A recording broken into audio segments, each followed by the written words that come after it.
안녕하세요. 찐부TV입니다. 부동산 뉴스 꾸준히 살펴보면 부동산 투자에 참 도움이 많이 되는데요.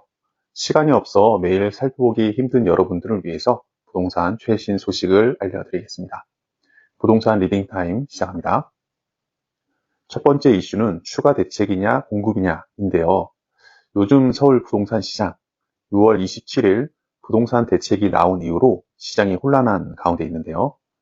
이번 대책으로도 서울 집값이 잡히지 않는다면 추가 대책이 나올 것으로 시장은 전망하고 있는 가운데 공급 대책도 함께 나올 것을 기대하고 있습니다. 그렇다면 어떤 정책이 나오게 될까요? 서울은 빈 땅이 없기 때문에 주택을 공급하기 위해서는 재건축과 재개발 사업의 규제를 완화해야 하는데요. 재건축 사업의 대표적인 규제 중 하나가 재건축 초과이익 환수제입니다. 초과이익 환수제는 재건축에 따른 개발 이익의 일부를 국가에 납부하는 제도인데요. 시장에서는 공급 대책 발표 시 재건축 초과이익 환수제 폐지나 규제 완화를 기대하고 있는 상황입니다. 그런데 최근 더불어민주당의 진성중 정책위 의장이 한 라디오 방송에서 나와서 한 이야기가 주목을 끄는데요. 진 정책위 의장에 따르면 서울 내 주택 공급을 위해 공공재개발 활성화, 행정 절차 단축, 3기 신도시 속도전 등에 대해 이야기를 하면서 재건축 초과이익 환수제 폐지에 대해서는 부정적인 입장을 나타냈습니다. 또한 세금 조치는 최후의 수단으로 강구해야 한다고도 했는데요. 이러한 기조를 살펴볼 때 이번 공급 대책에서는 재건축 초과이익 환수제 폐지는 제외될 가능성이 높을 것으로 보입니다.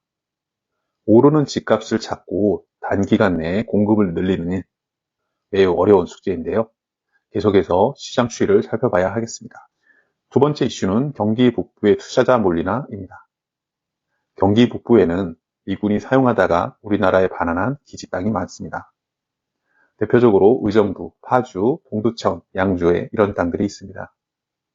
이런 땅들에 대해 지자체에서는 지역 발전을 위해 개발을 진행하고 있지만 환경오염 정화, 도로 부족, 복잡한 행정 절차, 낮은 사업성 때문에 개발이 늦어지고 있었던 상황인데요.